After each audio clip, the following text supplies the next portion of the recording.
So how do you see all your assets that are currently being repaired? If you make your way to the Assets link on your home page, all the types of assets will show up. However, I want you to pay more attention to this section, which are the queries. And queries are the best way to find all the assets meeting a specific criteria, in this case, the ones that are being repaired. So if you click on it, look for the query you want, assets out for repair,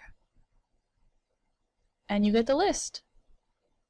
You'll get the name, asset tag, serial number, where the assets are located, and what's great is that if you leave this area and go back, it will remember the last thing you did.